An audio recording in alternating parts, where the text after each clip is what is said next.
This show is brought to you by Safety FM.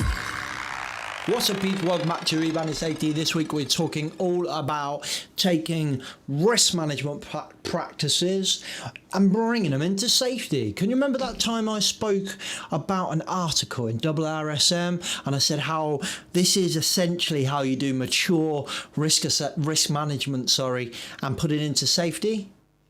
That's who we're talking to today. Let's jump into the intro. I'll tell you some more about it.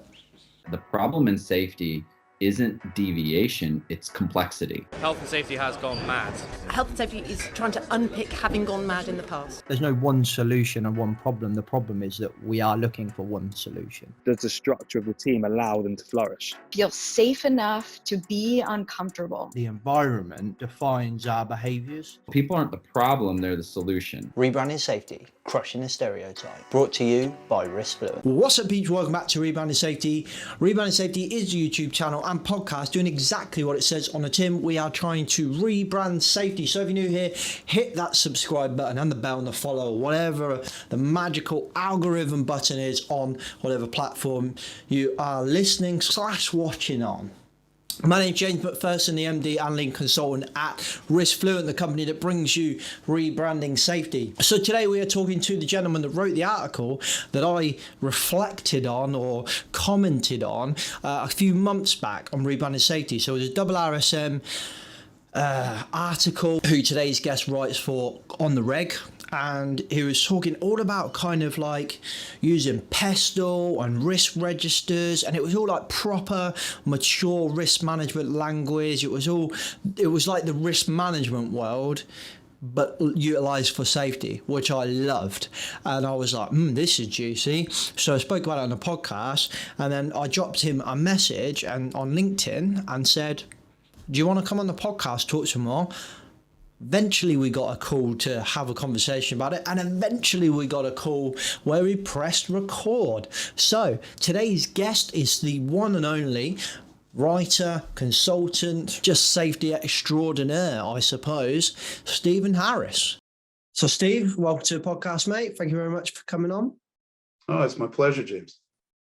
So do you want to, I read your, you've actually kind of been on the podcast twice, once in spirit and now in physical form, I suppose. In that the reason I wanted to get you on today was because I read an article in IIRSM magazine that I thought was really interesting. I kind of spoke about it on a podcast and then dropped you a message at the same time saying, do you want to come on? You were like, yeah, totally. And that's kind of how we got in here. But before we get into that, do you just want to give us an introduction to yourself in case anyone doesn't know who you are? Yeah, sure. Thanks for that. My name's Steve Harris. IIRSM is a passion of mine. It's a membership organization that I do an awful lot of voluntary work for. I do things like professional development webinars and produce content for their members magazine as well. But IIRSM is not the only membership organization out there. I think IIRSM do some wonderful things, as do the Chartered Management Institute and a number of others. So I am the founder and managing director of our risk consultancy, and we do a couple of things. We're a training provider, and just try and make our clients' lives a little bit easier by giving them options so that they can make their risk-based decisions on an informed basis. Awesome. Let me ask you a quick question then. Are you a safety professional or a risk management professional? Well, that's a great question. And I think to a degree they're one and the same. So certainly the organization, I advertise it as being a HSE professional, but when you actually look at the nuts and bolts of what I do, then it's risk management. Yeah, 100%. What is your background? Is it safety or is it traditional risk management? Is so like I agree with you. They're kind of very, very similar, but ultimately the professions are classed as two different things. Is your background safety or is it risk? Well, my undergraduate degree was economics, and economics gave me a fantastic foundation for it because economics is about choice. So that's where my real interest in risk came in. Now, after university, I was in the security sector for about 6 years, which gave me a really good grounding in terms of risk. In that environment, it was all about close protection and doing various things for different clients. After that, I left and I went to the oil and gas industry. And the oil and gas industry was high hazard, high reliability, low frequency events that were absolutely tragic and devastating is what I gravitated towards. And I started to take a real interest in major accident hazard and what led up to that. Everything from Buncefield to Piper Alpha was attractive to me. I know that sounds strange. It wasn't attractive to me. It was interesting to me, I think is a better way of putting it. And I worked my way up the oil and gas industry. And then I've just left employment with a technical consultancy. And we had a look at nuclear, grid, all kinds of renewables. And I was global HSE head of for them, which gave me a brilliant grounding to not only bring my HSE skill set, but also to bring my risk management skill set on top of that and deliver for our clients, which was, it was great fun. I'm really lucky. I really love my job, genuinely enjoy my discipline. It's my passion. I've actually just wrote my first book, and that's being published potentially in the next couple of months. And that's all about risk and how leadership is knitted and baked into the role of management within managing risk, and even the role of market interface and branding when you're talking about organizational, operational, and financial risk. I look forward to the book. That we'll maybe have to get you back on and we can talk about the book. I'll have a read and then we can come on and talk about it. I think one of the things that really kind of attracted me to the article that you wrote, I wanted to talk to you a little bit more, was, which I'm curious if this came from like your economics roots, in that was you take a really kind of what some might call a systems thinking approach, like where are all these things connecting, like external politics and economics and all of this stuff, and how is that influencing the business and creating risk and opportunities, a kind of well-known phraseology and all of this stuff, which is why I kind of wanted to talk, because typically in safety we don't really think that far out field. Do you think, did that come from your economics or economics kind of degree? Is it economics? Yeah, I think so. Economics. I think so. I think it's part of being a well-rounded professional in any discipline. You tend to find that the bottom of the triangle is quite broad, and then the person comes up to where they're actually specializing in at that moment. And I think it did certainly stem from my background in economics, that if I am scanning the environment, then I need to find a process that I can follow to make sure that it's not just subjective opinion. So I tend to fall back on iterations of pestle analysis. So I'll look at political, economic, societal, technical, legal, environmental, and then quite often that will lead to other things as well. And there's some amazingly good and valid sources out there about risk information, which you can tie into your pestle analysis so that you can have a complete threat landscape for your organization, which you can then even knit in things like SWOT analysis in order to make sure that you have a true understanding of what the risk involves and what your forward plan, whether it's going to be effective or not. Never, it's the old saying that, it's like Mike Tyson says, everyone has a plan until they're punched in the face. But you have a plan, then you have a contingency plan, and then, you stack the cards in your favor. And I think that's what a great risk management professional does, is they can never predict the future. They can never give you a solid guarantee. But what they can do is they can understand the context of your organization and stack the cards in your favor, so that sometimes those risks do turn into opportunities, because if you bounce back quicker than everyone else, there's an easy competitive advantage to grab. I find it fascinating in that if you would we'd never have this conversation in safety like when I joined safety. Like No.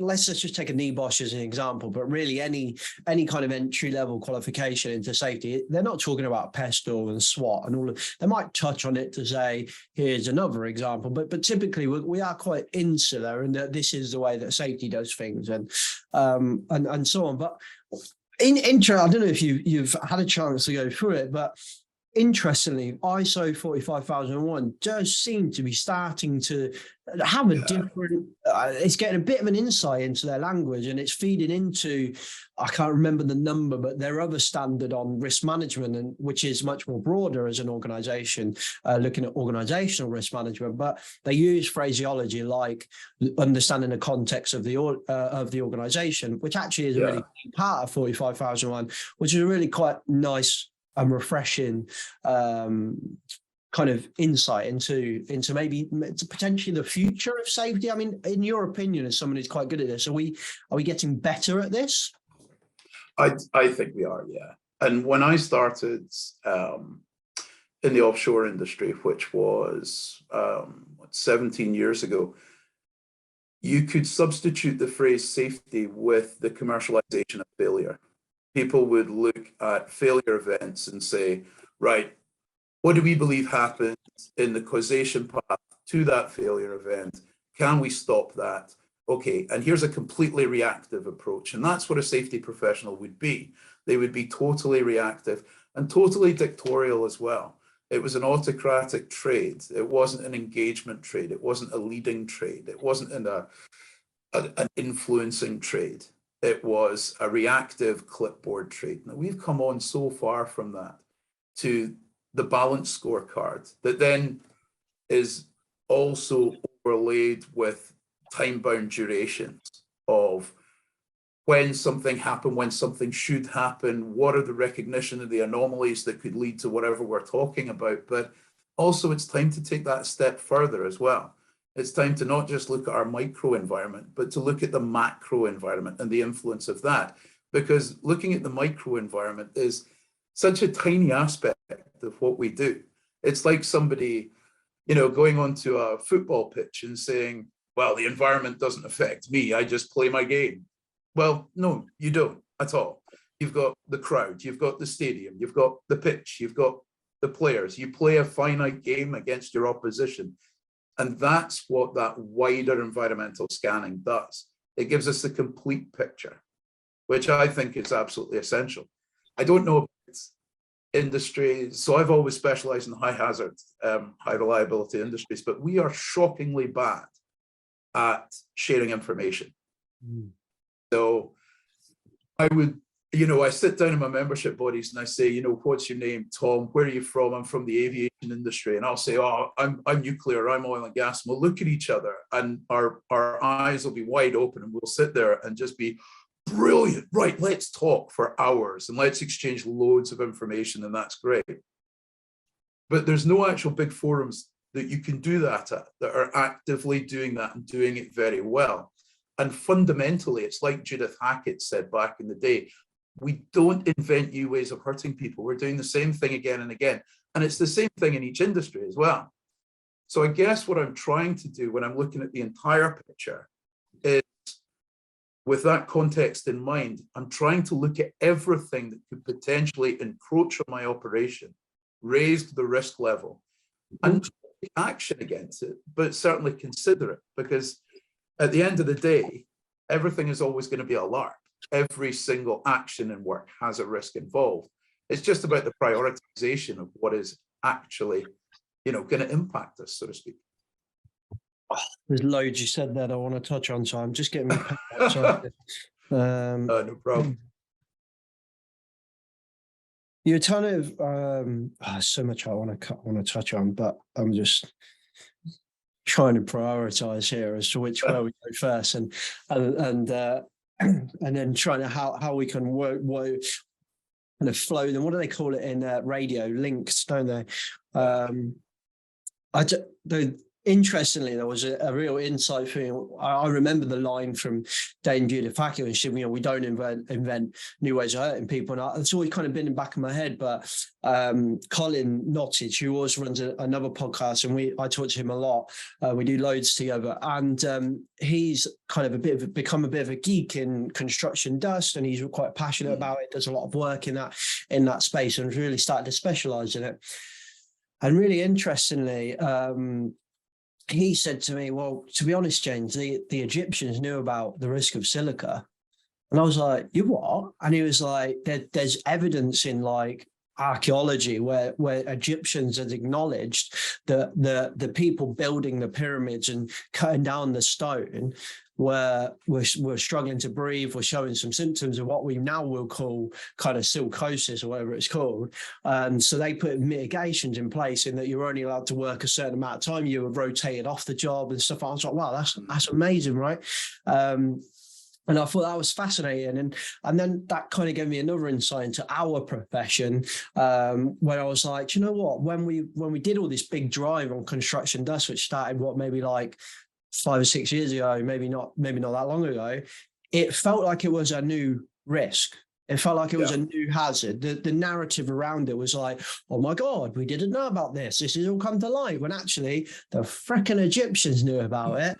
Like, God's sake. So I thought that was really interesting, which kind of brings me on to another point I wanted to kind of touch on. Is you mentioned kind of the evolution of like the safety professional when you're kind of talking back onto when you first started in oil and gas, and now, which I find is really interesting, kind of because we've done Rebranding Safety, we're kind of in a really unique position, and I think we can get to the kind of sit and watch our profession and kind of be a bit of an armchair critic in a way, whether people like it or lump it, we're going to carry on. But interesting. Have you watched the Rig on Amazon Prime? I have, yeah. Yeah. So I much prefer consuming like sci-fi kind of fiction and all of this stuff. Yeah. So I struggle to read an academic book or a real kind of this is how to do things better book. I really struggle with it. It doesn't excite me, but I really enjoy watching Game of Thrones, reading Star Wars, watching watching something like The Rig.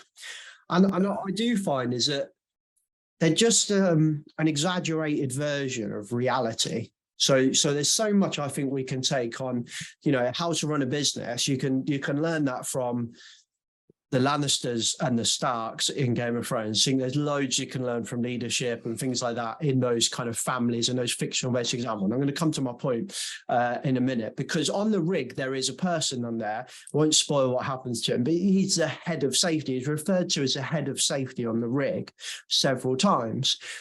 And I found it fascinating to watch this man who's the head of safety and his position, and his kind of frustration of kind of being in a position of power, but it was kind of like he had very little influence, but he was in a position of power.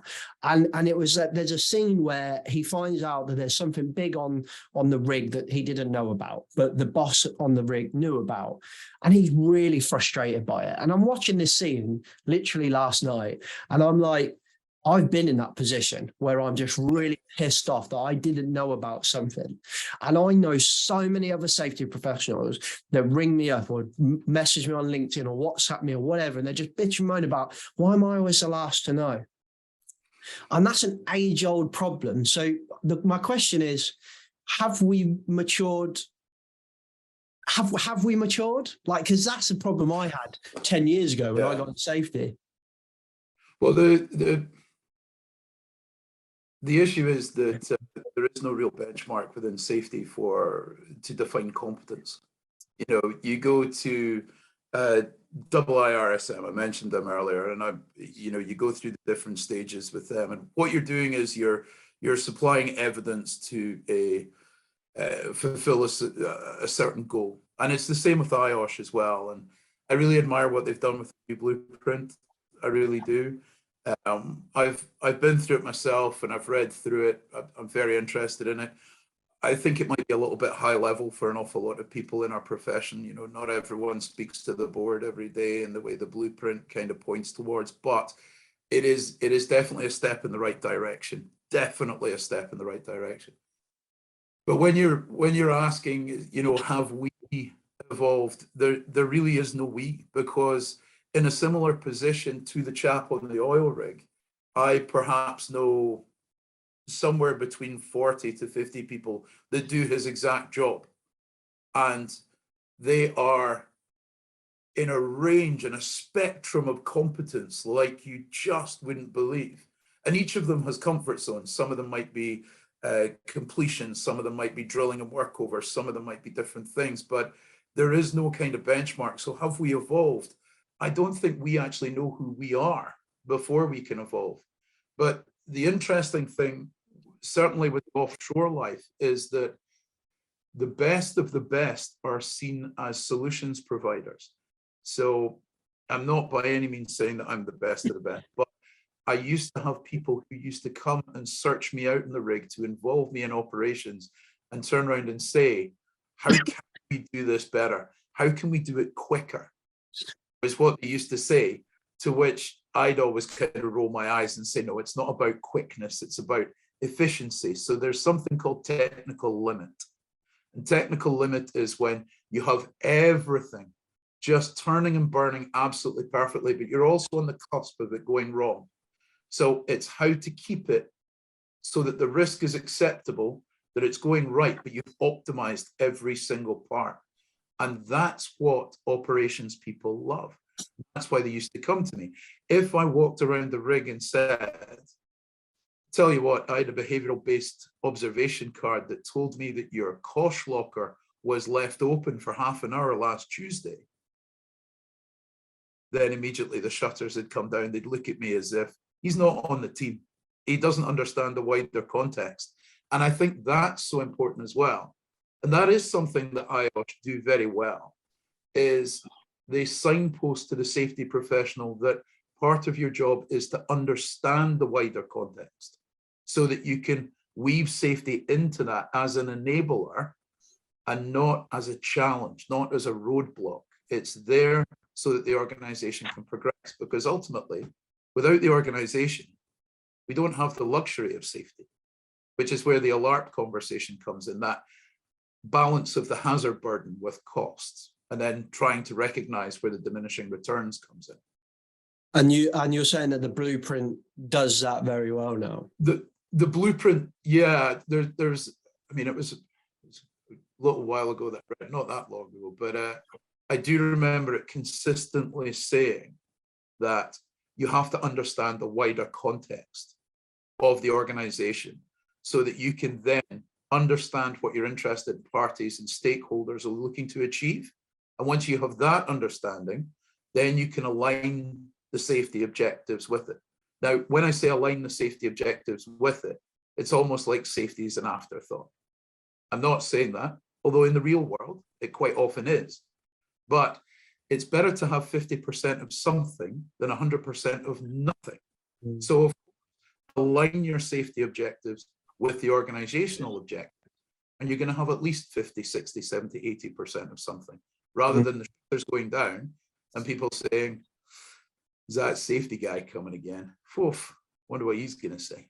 Yeah, Blueprint does that well. It is interesting. We kind of been experiencing this. So like we represent, as a kind of consultant, we represent a lot of kind of small to medium sized businesses that are typically subcontractors to your very big contractor companies that have huge safety teams. And it's always the safety advisor, kind of entry level, and I don't mean this negatively or to tar anyone with a brush, but typically the less mature ones of the profession, as we all are. When I enter into a profession as an advisor, I am less mature than somebody who's done it 10, 20, 30 years, right? So typically your smaller contractors are having to deal with those types of people.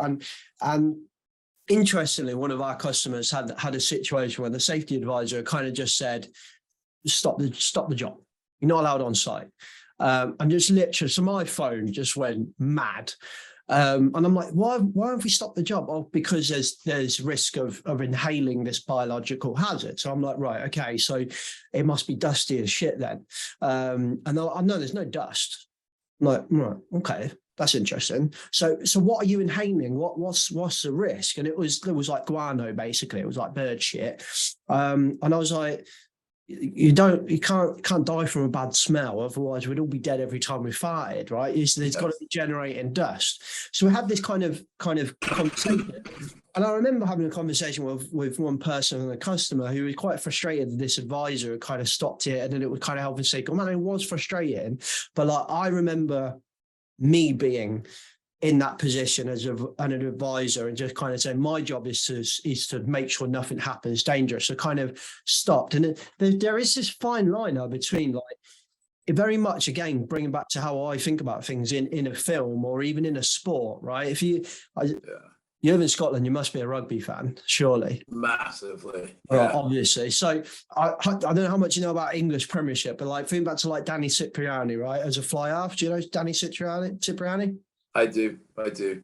So you compare him to like Owen Farrell, right? Owen Farrell, not a risky player. He's very good. He never really was classed as he's not class. I wouldn't class him personally as a risky player, right? But I would class Danny Cipriani as a real risky player. It's really exciting to kind of watch, right?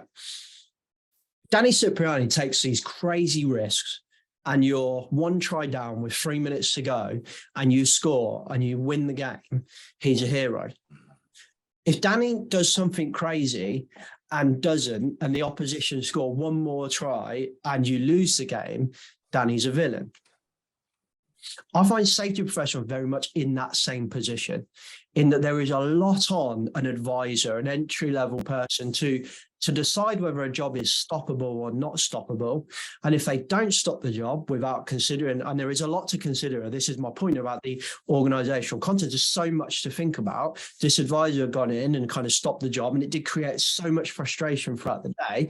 But at the same time, they're under a shitload of pressure, because if they've gone to site, there is a risk of you breathing in that biological hazard, and they've walked away and done nothing. Wow. Yeah. Wow, that's really, really bad. I find our profession is I'm very critical of our profession. I'm probably one of the most cynical people of our own profession, more than anyone, really. But I also acknowledge that we are in a phenomenally hard position sometimes. Oh, totally. And I know exactly what you mean about Danny Cipriani. I mean, the outcome of most of our rugby games is based on Finn Russell. Yeah, wow. Who's exactly the same as Danny. Yeah. For example, actually. So, but you bring a really, really good point, and it goes back to some of the theory of, bringing up from safety 1 and safety 2 and safety differently and all the rest of it, in that what I struggle with now is people who are elevated into a position of power, and I'm going beyond the advisor conversation, but we'll come back to it. They're elevated to a position of power when they do not have the deep operational knowledge that is required in order to make a decision within that place. Yeah. I mean, a brilliant manager or leader may be a very, very average engineer. And I'd never, ever take an engineer up to a position of management. What I would do is I'd take a potential manager up to a position of management. Otherwise, we're just going to propagate the Peter principle. We're going to take him up to a place, or her up to a place, where they're miserable and they're bad at their job. And it requires an awful lot of time and effort from me to try and bring them back up. And then we risk losing them. And we risk them going home, being miserable, and being miserable to their family, which, to be honest with you, I despise. And it keeps me awake. Going back to the advisor example that you gave, you can't pet a great white shark and then turn around and say, oh my goodness, it bit me. You knew just what great white sharks do. And what we can't do is we can't ask an advisor to go into an operational or a business environment without arming them with a correct level of competence in order to make the right call. Now, when the person that you're talking about stopped the job, I've got nothing but time for that. well played. If, as long as it was justified, and you had a reason, well played. It turns out that, it wasn't, but would I have made the same call given the information that you told me there? I'd like to think I would have had the courage to have done that. However, I'd be really interested to know who his line manager was, or her line manager was.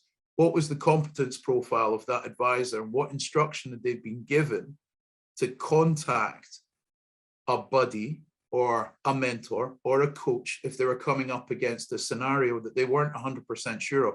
And don't get me wrong, if they come up against a scenario and they believe there's an imminent risk to human life, you shut the job down. And if you get fired, who cares?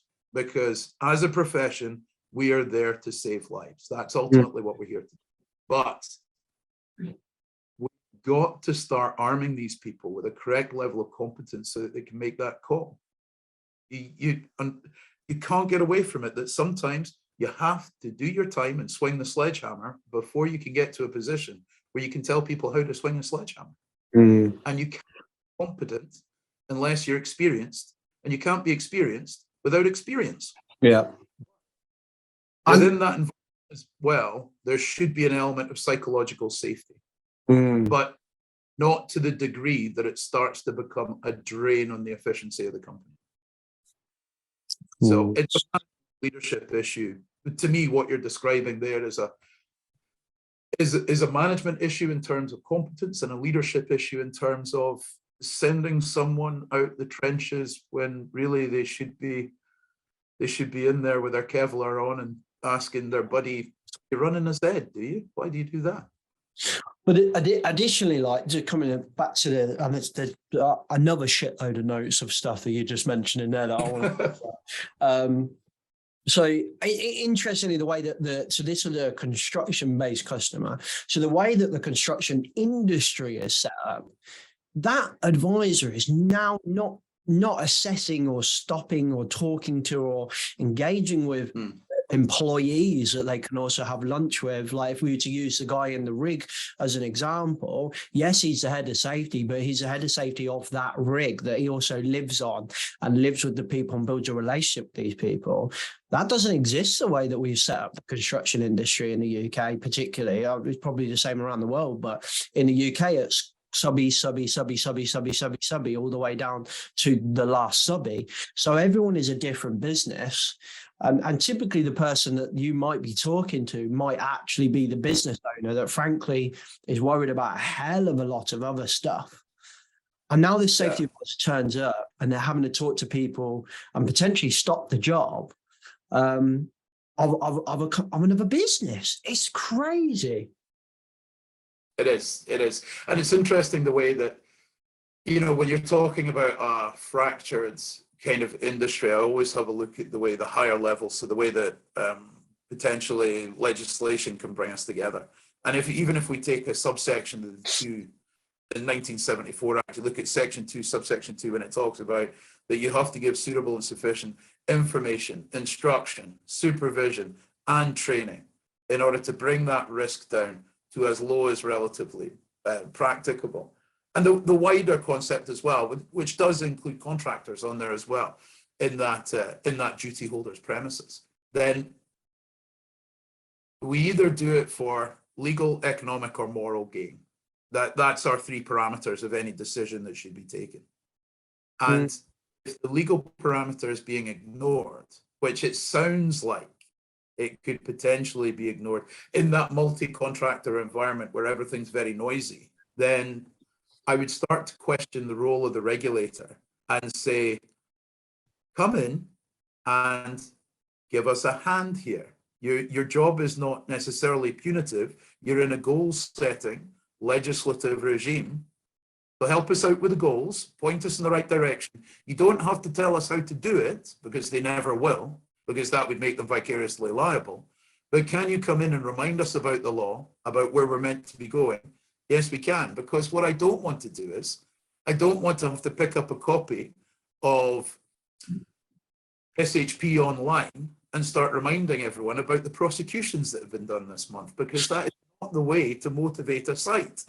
However, having a local regulator to come down for a visit, that can be very, very healthy. I mean, of which all of those style of articles, and you mentioned SHP, and I'm just going to pick on them. There are many others, but I don't find any of them helpful. Like if I was a small business reading, oh, this recycling centre, and I'm only saying recycling because I've seen one today on an article. Someone's been prosecuted for a fatality there. It's always going to be, why were they prosecuted? Not a suitable or sufficient risk assessment. Yeah. That is always the response, because that's always the problem. But ultimately, that doesn't help me as a business owner who doesn't have a clue about safety, who also can't afford a safety advisor or a consultant. They now go, well, I think my risk assessment is suitable and sufficient. Well, what do you mean suitable and sufficient? It's fucking hell. Now we're down a rabbit hole, aren't we? It is. It's fact there's a hell of a lot of stuff I want to talk about, and I'm going to have to. I've crossed a couple of things out here. I'm prioritizing now. Going, I really want to talk about that bit. But maybe, go for it. There's something you said there about industry talking to each other. You said it way back, and I found this fascinating, because when we think about why I was kind of attracted to talking to yourself, was this kind of wider risk management, resilience kind of approach to things.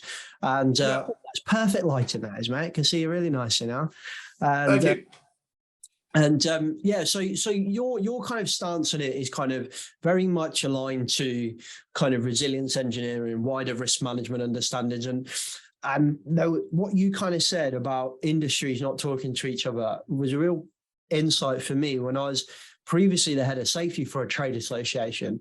And I think trade associations or industry bodies, industry professional organizations are like beautifully placed to be able to utilize this. Industries talking to each other, big organizations talking and guiding small organizations, and small organizations challenging but safely within the confines of the trade association. The bigger organizations that might be setting rules that just don't work for these small businesses, and vice versa. So if you go into the British standard for resilience engineering, it literally says, how are you talking to outside bodies? How are you talking to your competitors? How are you learning about risk and opportunities from outside the organization?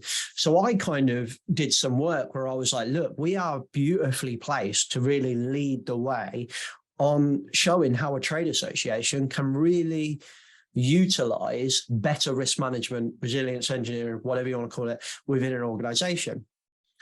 Honestly, it was like fucking old school, like medieval Britain that just got a whisper of a potential invasion from something. It was like, get the frickin' walls up, build some walls, shut the gate, get the archers up. It was like brick wall after brick wall. Oh, but what about this? We can't have this competition talking to this competition. Oh, yours. And I was like, look, I'm going to utilize the safety committee, which is kind of what it is historically, its legacy and name. Let's just go with that. I'm going to utilize this as the way to try and do this. And most people in the committee were quite up for it. Like, they were happy with this big name talking to that big name, and this little name talking to that big name, and so on. The second it got up into like the board of the trade association or the boards of these big companies, they did not like it at all. They saw it immediately as a threat. Well, why on earth are we going to air our dirty washing in public? Oh, for the good of everyone else. Well, no, it doesn't work like that. They just don't want to do that. One of the things related to what you're talking about there that absolutely boggles my mind is, considering the intelligent conversation we're having about the risk landscape, about risk appetite, about risk tolerance, about risk requirement, about building risk profiles. When I speak to a safety professional or even a senior leader about that, what they do is they have the conversation, and then eventually the conversation circles round to these ridiculous ranges of retrospective indicators of how many first aid cases we've had, how many medical treatment cases we've had that have absolutely no operational context whatsoever, but are benchmarked in an industry that companies are then compared against, which is, it really does, it makes a mockery of any kind of quantitative analysis of your organization or how you're doing in the industry. I can have 2 oil rigs or 2 power plants, one of which is shut down where the guys are sitting in the tea shack, and I can have the other one where they are turning and burning and doing some incredible things in one of the most hazardous environments known to man. And you look at the context behind the organization, I would much rather have the rig that was wide open but had 10 first aid cases in the last year and a medical treatment case than the rig that was standing idle that had nothing whatsoever. But we hark back and anchor back to these legacy age-old measures, which I find incredibly annoying. I help organizations in tenders and all kinds of things like that, and I find it so frustrating when I'm putting down a frequency rate, because without context it means nothing. Yeah, nothing. And I'm really not sure what else we can put out there to convince people that it's complete bullshit.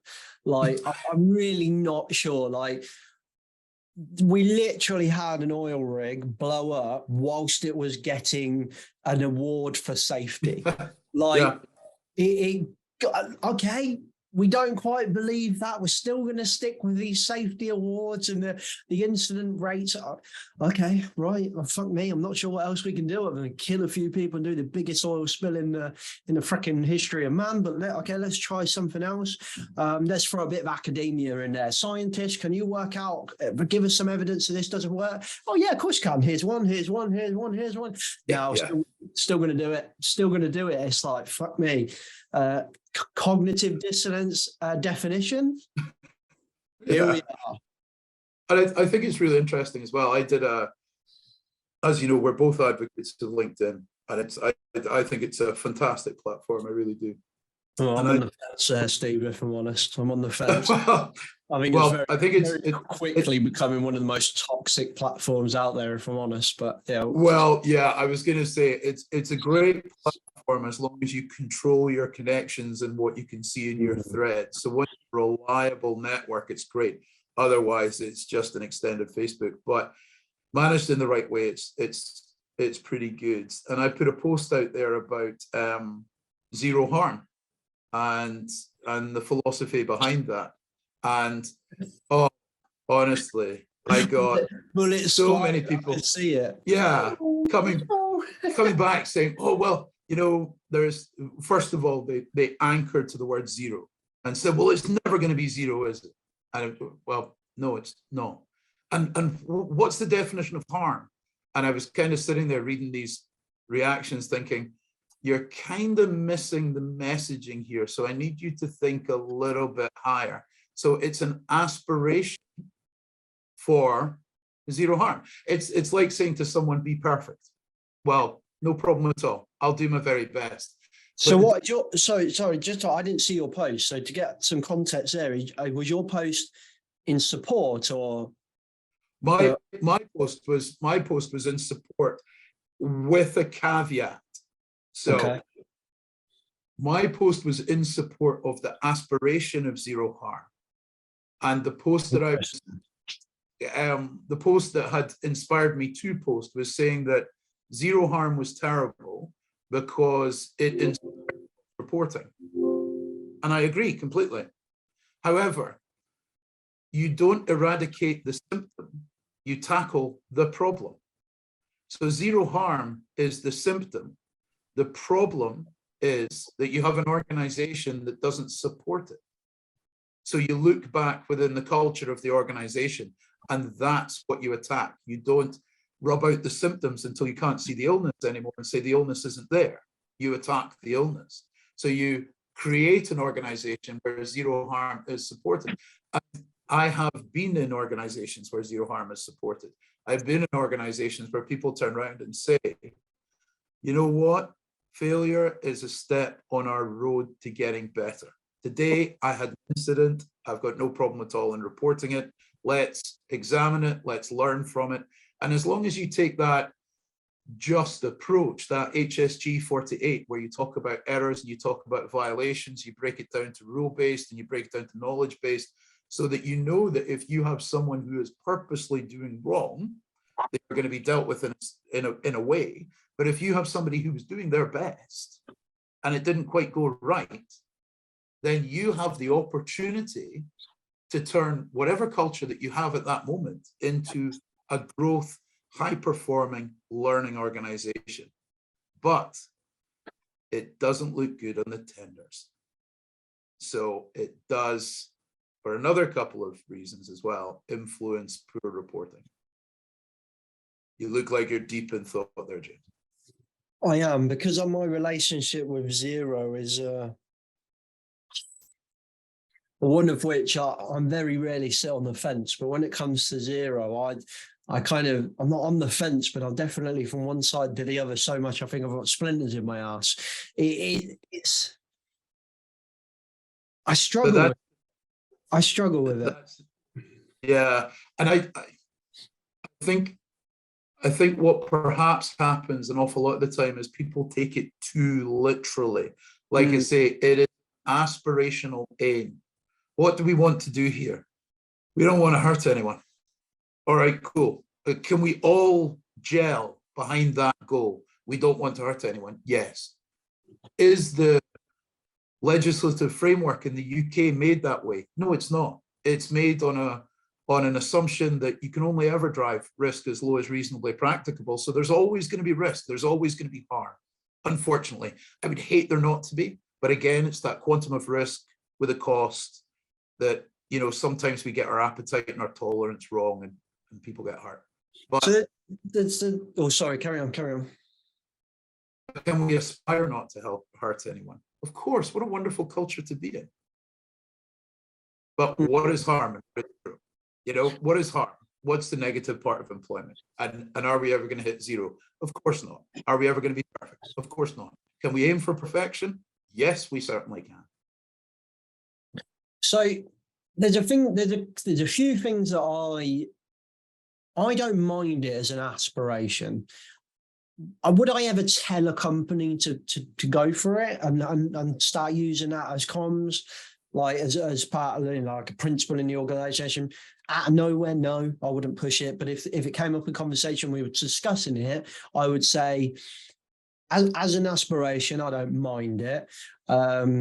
I think there are better ways for us to have some impact. But if one of the main things I would say is if it's not in your kind of organization's values, so if you've got like kind of an organizational framework of values or purpose, principles, whatever you want to call them, right? If you've got this and it doesn't mention whatever that is, and then over here, the safety professional team, whatever you've got, then have their own zero harm, zero defects, zero whatever, 000, and it's not joined with the organizations, right? I just think it's complete bullshit.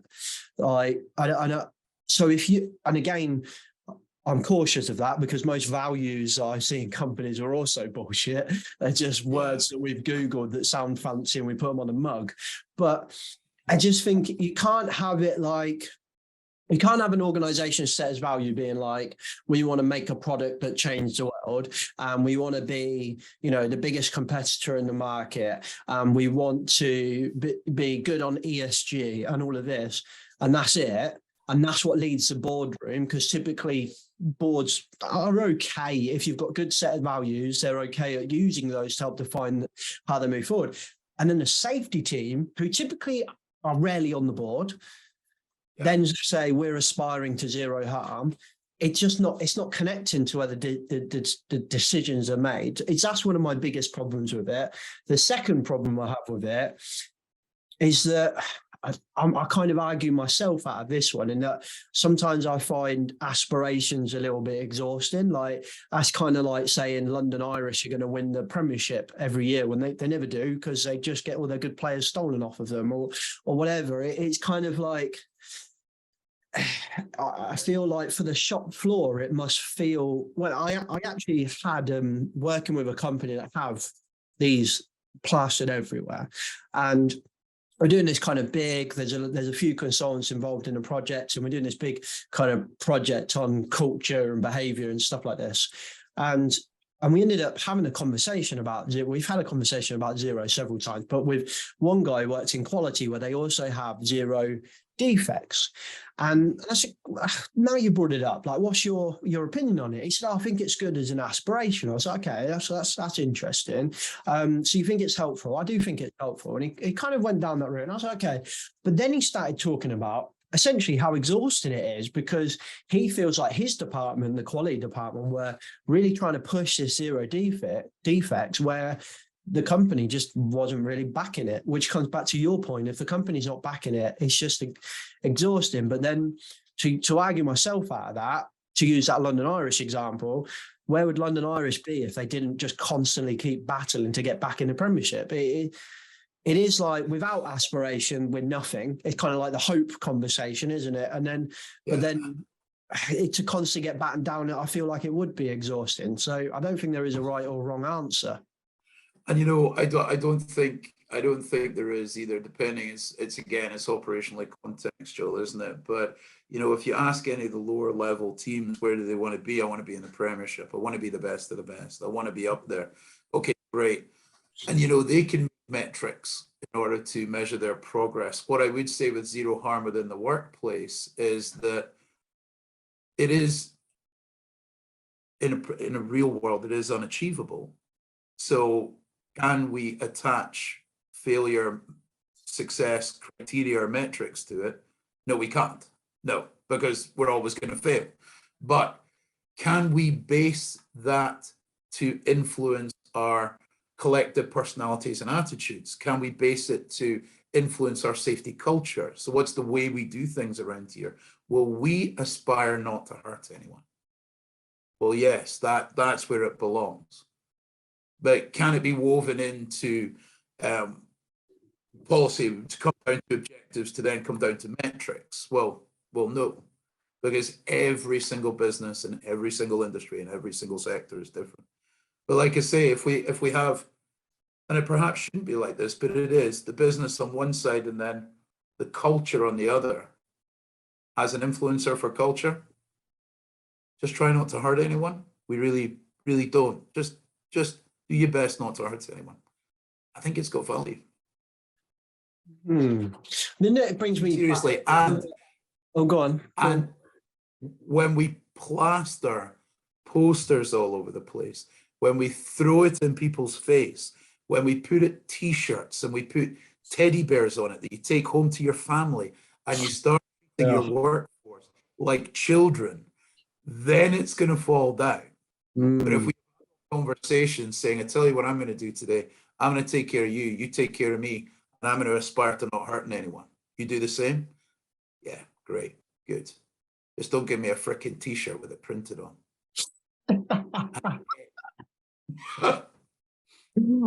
I do. I was going to go down one route, and how long are we on? Not long. There's two really good discussion points come out of it that way. You kind of, and I'm going to have to pick one. I do find. Screw it, I'm going to go with both. So I find it interesting looking at this from, like, now you're kind of in a consultancy, so you're working with businesses and typically starting to talk to the business owner, or maybe a very typically a kind of more senior person within the organization, I would guess, right? And you've always kind of had this mindset anyway, but very interestingly, and it's something you touched on quite a while ago, but there's a big difference with stuff we do in safety, and this kind of comes from the safety of work paper that David Provan did, but stuff we do in safety that's not really for safety, but it's for demonstrating something to our external stakeholders, like our customer, for example, right? So things that come to my mind would be SSIP. Now, I know the lady that kind of runs SSIP, and she'd be quite upset to think that I think her scheme doesn't impact the shop floor. I think in Spirit it does, but unfortunately it's not been rolled out in Spirit. It's been rolled out by word, but that aside. So I think that the heart is there, which is very similar to zero. The heart is there. I get what we're saying, but like when it comes to application, it doesn't typically do that, which makes me, and this is why I kind of came to it, as you were kind of saying, Joe, why is it, as you said, we just aspire to not hurt people. And I was like, I really like that. I think that's a lot better than zero harm. I quite like just a change of wording. I like that. But then my brain went straight away to particularly one customer. That first thing I know that he would say to me is, hang on a minute. So I'm going to tell my contractor that's above me, that's giving me a contract for X thousands of pounds or whatever, that I might hurt someone. I'm like, oh, see, now this is really interesting, how it can be interpreted outside, and then it flags up as a risk, doesn't it? In the, are we saying that we're not very good at safety? I'm like, no, we're not saying that. What we're saying is I hate when people say this, but we're a realist. Most people that say that are not realists, but that aside, like, I'm a realist in that there is risk to life. I find that most companies might be uncomfortable saying that to their supply chain. Well, most companies, and it's the wonderful thing about working in the remit that we have. We are, as much as I've talked about the weaving the business objectives into our profession, ultimately we are the conscience of the organization as well. So I can quite happily sit here and state every single organization should have a risk register, and within that register you can actually pragmatically see what the risks to your organization are. And what we do is we do our very best to prevent them, to mitigate them, to do everything like that. But if we didn't have a risk register, if we had no risk, we would have no business. So is the possibility of you hurting someone in your employment? Absolutely. Every single day. And that's why you need to be on your game every single day. And that's also why you need to have the aspiration. You know what? I'm going to try really hard not to hurt anyone today. That's the aspiration. Let's do that. That's why I've got this management system. That's why I pay for this great guy, James, to come along and give me advice. That's why, I do all that stuff, because simply by them employing you is them stating, yeah, we've got risk here. Because it's phenomenally hard to imagine running a business and being like, I'm going to, in an industry where people could get harmed. Like, I'm a consultant, so typically if I had a team of employees, which I don't, but if I did, or one day I will, the work they're doing is probably not that risky, other than being exposed to the site or whatever. But if I'm out on an oil rig, for example, I'm going to try really hard not to hurt someone today. I'm also going to try really hard to make money today so that I can keep everyone in the job, which is equally distressing to a human. That's a phenomenally difficult position to be in, particularly if you're in a hazardous environment. Oh, totally. But remember as well that, the law, to go back to the law again, the law is basically on the workforce's side, as well it should be. However, Section 7 of the 74 Act says that as an employee, you have to do what we're telling you to do, as long as it's reasonable to do. So, we plow these resources and we do the very best that we can into our management system and to mitigating risk and to do that. And as long as you can go to bed at night knowing that you have facilitated an environment for success and you've done everything that you needed to do, and all you really need to do now is put your trust in the workforce to follow those guidelines, but also to challenge them and give feedback. But remember, there's a management of change and a dispensation process to go through. You can't just wander off and do whatever you want. Then there's a moral imperative for them to do that, and a legal imperative for them to do that, and ultimately an economic imperative for them to do that. That's how the organization exists. So yes, you can go back to things like vicarious liability, manslaughter, Section 37, all the rest of it. But you do your best on one side, and the law says that your employees and your workforce have to do the best on the other side. And then you meet happily in the middle, hopefully on the right side of the ALARP equation, and close to that technical limit that I talked about before, and then continuously improve in a learning organization that really does its best not to hurt anyone. And that's just the cultural thing. It's not a metric thing. And I imagine your podcast viewers, some of them they'll jump on it. But let me just reiterate. There is no definition for harm. And zero is an aspiration.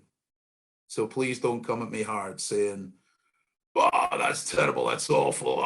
All I'm saying is that when your guys and girls are in the coffee shack, they're sitting with each other saying, Today, I'm going to try really hard not to hurt anyone. It's a cultural enabler.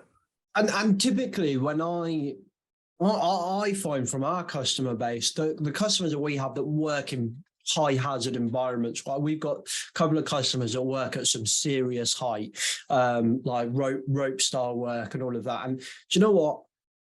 They get that. Like if I said that to them, like, look, you know, you guys as a team are going to climb up this thing, and you're just going to try hard not to hurt each other. I think that they would get that. I think they would really get that, and it would really chime with them.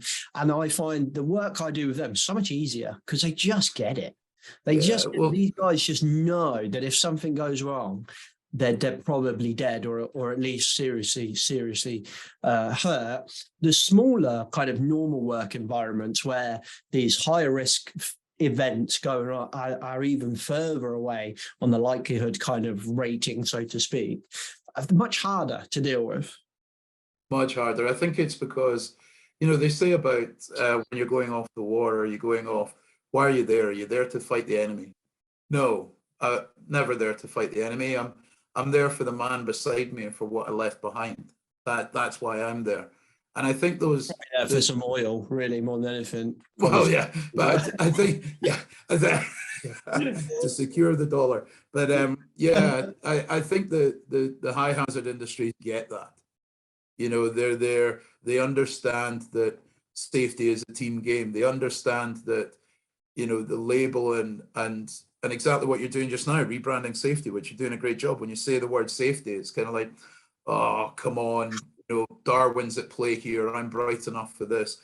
You know, well, safety is really only to predict, mitigate, or prevent the unplanned event. That's it. It's exactly the same as performance. It's exactly the same as efficiency. It's just to predict, mitigate, or prevent the unplanned event. And I think in high hazard industries, they get that. I think, and you know, when you go down and you're using your chemicals and things like that, sticking a high vis vest on when you're around a forklift isn't such a big deal because you're spending all day thinking about the oil rig blowing up. So sticking a high vis vest on, that's not a big deal. But if you're in a low risk industry and you go out to work with a forklift and somebody asks you to stick a high vis vest on, you're kind of like, what? Come on, I'm a grown up, really? And it's just that contextual surrounding and understanding. And it's you know what, if I worked in a low risk industry, I'd probably be the worst. If somebody said put a high vis vest on, I'd be like, explain it to me from start to finish. But like I say, if I'd been on an oil rig where I spent all day thinking it was going to blow up, and then someone said stick a high vis vest on so the forklift driver can see you, I'd be like, pleasure. Well, and this comes back to something you said earlier on that we were talking about the industries and talking to each other. So, you know, again, coming back to our example of working with small businesses where the big business at the top of the chain has kind of had a bit of a knee-jerk reaction, issued a blanket rule that typically is PPE focused, that just doesn't work on the shop floor and is not reasonable or practicable. It doesn't really deal with the hazard or the risk in any way, shape or form. And therefore it's not being kind of conformed to, or people are not compliant to it on the shop floor because they don't understand it. And sometimes, a lot of the time, you can't explain it because you're like, you know what? This is stupid. It is stupid. I'm sorry. That contract is worth like £4 million to this business, and what they say goes. And this is where I think trade associations and bodies like that can really start, and even just IIRSM, just to use them as an example, like, I know the heads of safety through LinkedIn and through the podcast of some of these big companies. Like, if I think it's really stupid, I'll hit them up on LinkedIn. I'll be like, look, this is the real world on the shop floor. This is what my companies, my customers, employees are doing. That rule that you just rolled out, it ain't working, mate. Can we have a conversation? Yeah, I'm going to go off on a bit of a tangent here. So bring me back on if you need me to.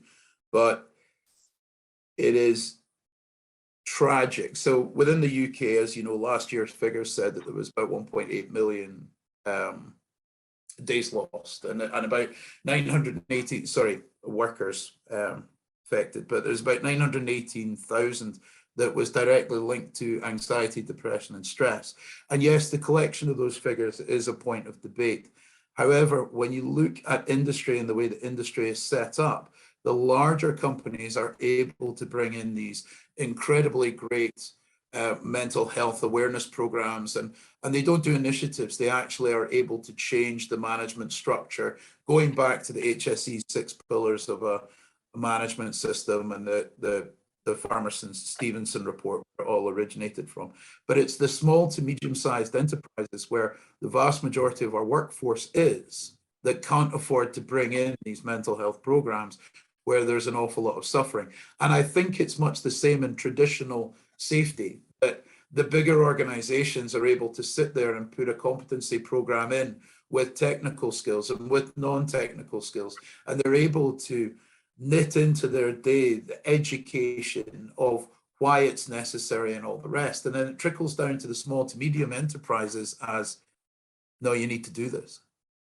Well, why? Well, it's explained in the bigger organizations, but in this organization, we don't really understand it. And it's like you say, just do it. And if we all know how well that gets buy-in when we tell somebody to do something, it's never going to land. But yeah, it's my little tangent there that, you know, we benchmark and we expect the SMEs to work to the same standards as the big, huge corporations that can afford massive budgets. Whereas, you know, Tom, who just, he's a really hard worker. So he's gone into business with Julian. They've got this incredible organization that's got maybe 10 people on the shop floor and they're doing really well. But they don't have that budget, and they don't have the competence, they don't have the time, they don't have the resources. So again, they come to someone like yourself, James, and it would be a very tough conversation for you to have to them, saying, look, I need this much budget in order to make you relevant and control your risks. Well, geez, we didn't put that in the financial forecast, so it's not there. So the trade association, circling round, it's the trade associations that should be there to give away that advice and give away that support for free as much as possible. I mean, what on earth else do you pay your membership fees for if it's not for that? And typically, what you see from trade associations, in my opinion, is nowhere near the mark. It's nowhere near that level of detail, maturity. The list could go on. The businesses need. I think a lot of them are scared of that vicarious liability you've mentioned a few times. A lot of them are scared of if we tell them to do this and do that, like, what does that mean? You've also got, like, I was at a trade association mid-COVID, and the political influences and kind of socio-political influences in the trade association are phenomenally powerful. And you're just like, oh, hang on a minute. Like, I wouldn't say unethical would be too far, but like this is a hard call to make. Like the law's not helping me with this. The government's not helping me with this. The companies, the members are losing loads of money, and I'm literally having to make it up as I go along. But that was kind of the nature of COVID anyway. But it is just phenomenally hard. And I've also got to kind of circumnavigate this wording of how we write this comms that's about to go out to thousands of companies that doesn't make us as a body vicariously liable is a freaking nightmare, but also that doesn't spark a 6 million email inbox being like, what does this mean? How do you do this? And it's a nightmare. So I'm standing here critical of all of these professional bodies, but I'm also empathetic of their position as well. We're quite lucky in the energy industry. We've got, I know you and I discussed it before, Offshore Energies UK, and they do a great job in that they put the right people around the table from industry, so the industry comes up with their own solutions, but they have strong enough leaders at the top to be able to say to an industry leader, you've said your piece now, be quiet and stop dominating this conversation. We need this person to speak. Because especially in the likes of the oil and gas industry, not so much in wind, not so much in electricity, not so much in nuclear, quite often confidence is confused with competence, and you'll tend to find that one person absolutely dominates a work group and ultimately writes the paper and the guidance that comes out from it. Offshore Energies UK are very good at filtering that. However, like yourself, I've been involved with other trade associations, and say it outright, the nepotism and the internal politics, and whoever's got the biggest voice has the most amount of power, which they only have the power that the people give them. I think I've been quite lucky to have that exposure, because I think it's quite rare to get an insight into a trade association or a professional body from an employee point of view, and it actually kind of helps me, I think, with our customers who inherently are all curious about whether they should join a trade association, whether it will help them and so on. And we actually was in a meeting with a big professional body with our customer, who our customer was curious as to whether they wanted to join this professional body. And they were kind of explaining how the tiered system works. And they were like, so the board is made up of tier 1 members, and all the tier 1 members are your big organizations, so your household names, right? And then the tier 2 membership, which is where you guys will sit, that they kind of do the working groups. And I'm listening to this lady kind of describe it, and I'm like, hang on a minute. The small people, the small businesses, medium-sized businesses are essentially doing all of the work here. Yeah. And on the board, there's no connection for them into the board as to where the decisions are made in this body, which is trying to lead the industry. So I kind of said, I might have missed something, and correct me if I'm wrong. How does my customer get connection with where the decisions are made in the boardroom? And she was like, oh, so each working group has somebody from that kind of level in it as like the team leader of that working group. I'm not just like, Jesus Christ. Okay, so basically we've got the board of all these big companies that control the supply chain anyway. They now control the working groups. I'm just like, literally just destroyed any sense. Not really. So, yeah, like there's no control. I said, so why haven't you got like an SME seat, at least one seat on the board, or tier 2 seat or whatever it is on the board? And she was like, yeah, that is a good point, actually. And I said, look, I only know because we had the same conversation when I was in a trade association, and just towards my end of the time, we were doing that. We created an SME seat because it had been raised by us and the members that, hang on a minute, these smaller companies have got no representation where the big decisions are being made. I think you hit the nail on the head, and I think it's really interesting. So if you look at leadership training, for example, and it always fascinates me when I speak to senior leaders and say, what kind of leadership training have you got? And they list off management training. So very few actually have leadership training. Leadership is a completely different discipline to management. But when you are going through leadership training, you have that spectrum going from transformational to transactional, and the transactional stuff, which is very, very important when you're talking about things like emergency response, when you give an order and you just need it done. But you then come over to the other side of the spectrum, which is transformational, and you start talking about that collaborative approach, that share of ideas, where you really need that neurodiversity within your team, so that you ask 5 people a question and they don't essentially give you all the same answer. And that kind of leadership is so essential within what we're talking about, the trade body world. And then you take it back to you and I as context for this, when we're in the likes of a HAZOP or HAZID or a risk assessment, and I know that I do, and I know you will as well, that the quiet person in the room will always be brought forward. And they will, not in an uncomfortable way, but quite often that person sitting back is not sitting back because they're scared to talk, is sitting back because they're cognitively processing things on a different level, and we need to tap into that.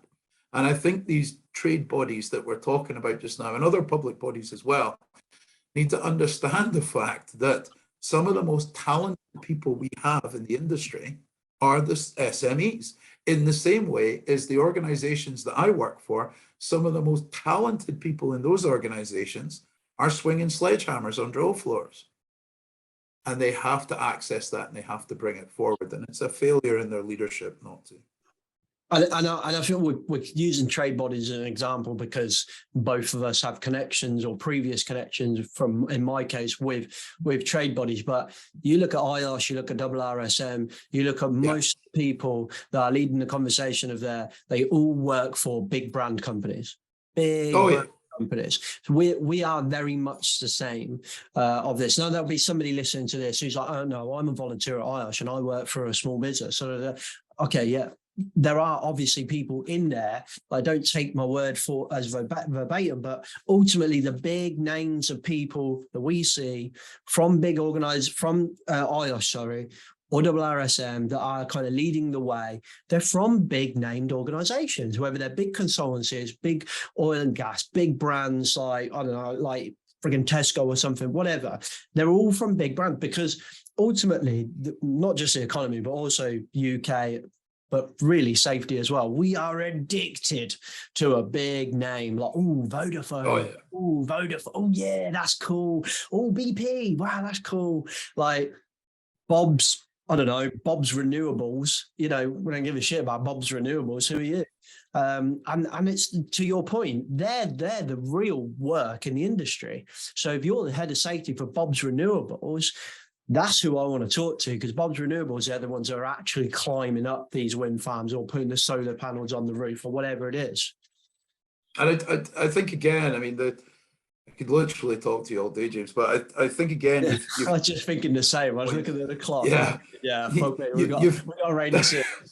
You've hit a really interesting point there in that it's the engagement in the membership bodies as well, that who do we need? So a CEO, a board member, an HSE director, risk director, whatever you want to call them, they're not gatekeepers. They're not actual influencers. I want to speak to the operations managers. I want to speak to the safety advisors that are actually out on the pitch. I don't want to speak to the, and I can say this because I am now one, I don't want to speak to the office jockeys that are back in the office. I speak to the people that are out there, but when I go to the membership bodies, quite often I'll speak to, you know, who are you? Well, I'm a really nice person and I'm the director of this and that. Okay, great. So what actual influence do you have in managing down? Because I know as a director, you'll manage up. That'll be great, but you'll probably only have a sphere of influence onto 3 people to 5 people, maybe.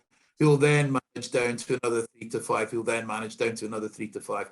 So where is the actual layer that manages down to the really influential 3 to 5 that I need to hit with this message? And I think that in our profession is an absolute skill. They say that in order to close a deal with an organization, there are usually 7 gatekeepers that you need to hit, from getting on an approved vendors list to getting the PO cut to all the rest of it. So who are the actual stakeholders within organizations and how do we map them to make that influence? You know, directors turning up at membership bodies and listening to my webinar. It's wonderful. It makes me feel great. Look at you with your job title and your post nominals. Wow. Don't I feel special? Are you actually going to make any difference? No. Are you going to put this down in your CPD profile so you can turn around to your line manager and say, look what I've done? Probably. You going to remember anything I say? I doubt it. I mean, clearly we work with different types of businesses, because if there was 7 people I had to influence to get a contract, I wouldn't even be bothered. I'd be like, see you later. I'm off. 2 is the maximum I'll talk to. And that's not doable for me, unfortunately. Right, mate. Well, you kind of hit the nail on the head when you said I could talk to you all day. I was just thinking the same. Like, if we had a couple of beers, I think this would be an all-nighter. But it is 5:30, so I'm keen to let you go. You mentioned earlier about all of the stuff that you do, and we've been pretty much just talking about your maturity and risk management and safety. So if anybody wanted to find out some more about you, talk to you some more about this, what's the best way they can do that? I think the best way for them to get in touch, James, would be through LinkedIn. So track me down on LinkedIn. And if you find a Steve Harris that's a mutual connection with James MacPherson, then you've got the right guy. Cool, and we'll get your LinkedIn and we'll put it in the description as well for everyone to just go and click on that as well. But Steve, thank you very much for your time. Like you said, and I've said, I could talk to you for hours on end, but that's probably not good for either of us. One day we'll share some rugby stories as well. So safety and rugby is going to be our topic for sure. And unless you're playing England, which you are very soon, best of luck in the Six Nations. Excellent. Well, I'm the only Scotsman in my family, so to be honest with you, I've got split loyalties. I like English rugby, but I'd never admit that in the public scene. So a friend of mine is kind of proper Scottish, and he's like, how can, with a name like MacPherson, how can you support England? I'm like, look, I support Scotland as long as they're not playing England. I was born in England, but I am very much British, the same as you said earlier. That's pretty much the way I see it as well. I support England against all teams except for Scotland. Yeah, so, nice one. Good way to be. Thank you, Steve. Thank you, James. Okay, peeps, I hope you enjoyed that episode.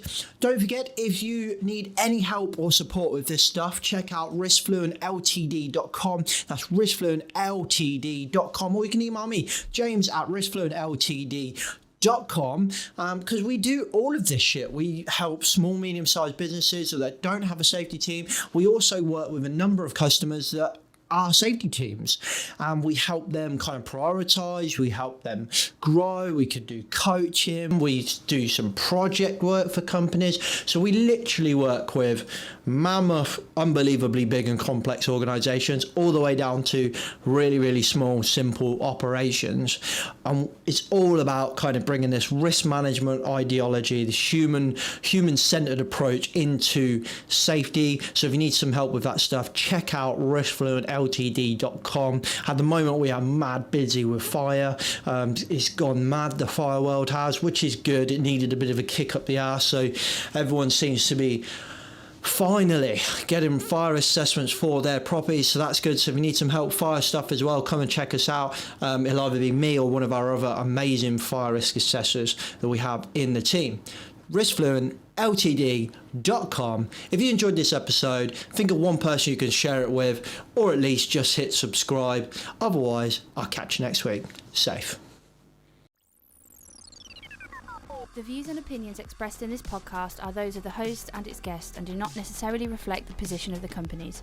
Examples of analysis discussed within this podcast are examples only based on limited and dated open source information and should not be utilised in real life as the only solution available. Assumptions made within this analysis are not reflective of the position of the companies.